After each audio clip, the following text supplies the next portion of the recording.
Hello friends, welcome to English Wala. আজকের আলোচনার বিষয় ফরম্যাট ফর নোটিস রাইটিং, অর্থাৎ কিভাবে আমরা নোটিস লিখতে পারবো। এটি ক্লাস 9 এবং 10 সবার জন্যই উপযোগী, বিশেষ করে যারা মাধ্যমিক পরীক্ষার্থী 2026-এর তাদের জন্য এবার নোটিস রাইটিংটা খুবই ইম্পর্টেন্ট। এবার আমাদের কিছু কমন ফ্যাক্টর জানতে হবে যেগুলো আমাদের নোটিস রাইটিংয়ের ফরম্যাটে রয়েছে। সবার প্রথমে আমাদের যেটা করতে হবে, একদম পেজের ওপরে বড় করে ক্যাপিটালে আমাদের লিখতে হবে নোটিস। এটাকে আমরা নাম্বার 1 দিয়ে হাইলাইট করে রেখেছি। নাম্বার 2 যেটা করতে হবে আমাদের, একদম লেফট সাইডে পেজের লিখে রাখতে হবে রেফারেন্স নাম্বার, অর্থাৎ প্রত্যেকটা নোটিসের একটা রেফারেন্স নাম্বার হয়। তো তোমরা এখানে রেফারেন্স নাম্বারের জায়গায় একটা 1, 2, 3 কোনো একটা ডিজিটও লিখতে পারো, কিংবা তোমরা ব্ল্যাঙ্কও রাখতে পারো। নেক্সট নাম্বার 3 যেটা পয়েন্ট আমাদের ঠিক নোটিসের নিচ বরাবর আমাদেরকে এই কথাটা লিখতে হবে ফর, এবার আমরা এখানে ব্র্যাকেটে রেখেছি দেখো টপিক, অর্থাৎ যে টপিকটার উপরে আমাদের নোটিস হবে সেই টপিকটা আমাদের মেনশন করতে হবে। নেক্সট নাম্বার 4 পয়েন্ট আমাদের একদম ডান দিকে আমরা যে দিন আমরা নোটিসটা লিখবো সেই ডেটটা মেনশন করতে হবে। আমি এখানটা ব্ল্যাঙ্ক রেখেছি, তোমরা যেদিন লিখবে সেদিনের ডেটটা মেনশন করবে।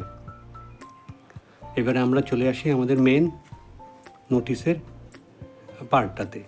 কী রয়েছে আমাদের যেমন প্রথমে আমরা দিয়েছি এটা একটা কমন একটা ইন্ট্রোডাক্টরি লাইন রয়েছে, যে কোনো নোটিসের ক্ষেত্রে এই লাইনটা অ্যাপ্লিকেবল হবে। এটাকে আমরা 5 নাম্বার পয়েন্ট দিয়ে আমরা হাইলাইট করেছি। যেমন আমাদের ক্ষেত্রে আমরা এখানে আলোচনা করেছি যেভাবে লাইনটা, this is here by informed for the general information of all the students or members of our school or club that our school or club is going to organize a within bracket name of the event on next date.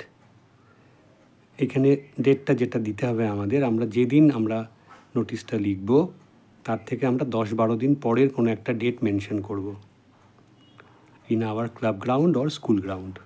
অর্থাৎ এই নোটিশটা স্কুলের স্টুডেন্টসদের জন্য হতে পারে, আবার ক্লাবের মেম্বার্সদের জন্য হতে পারে।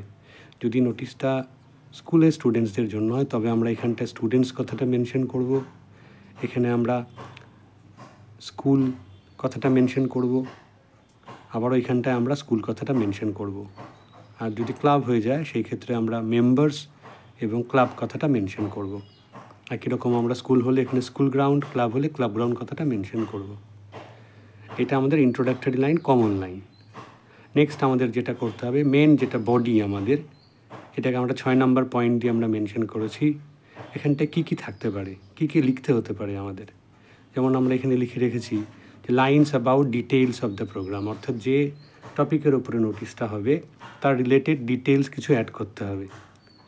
যেমন নিড ফর দিস, কেন আমরা, why should we organise this programme, কেন আমরা এই প্রোগ্রামটা অর্গানাইজ করব। গেস্টস প্রেজেন্ট, কোন ডিগনিটারিজ বা কোনো একটা ফেমাস কোনো পার্সন অফ ইউর লোকালিটি তারা এই অনুষ্ঠানটায় প্রেজেন্ট থাকলো কি না। বা মেনটেনেন্স অফ ডিসিপ্লিন, এই প্রোগ্রামটাতে আমরা কিভাবে ডিসিপ্লিন মেনটেন করার কথা বললাম, এই সমস্ত পয়েন্টস আমাদের মেনশন করতে হবে। মোটামুটি এখানে আমাদের বডিতে 7-8টা লাইন মিনিমাম লেখার চেষ্টা করতে হবে।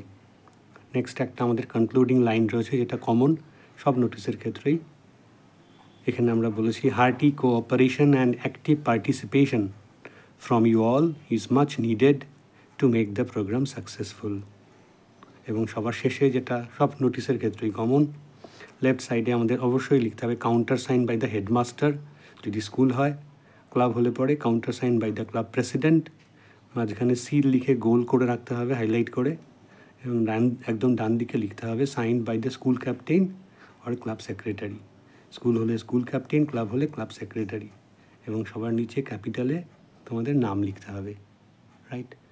এই হলো আমাদের মোটামুটি একটা নোটিস রাইটিংয়ের ফরম্যাট।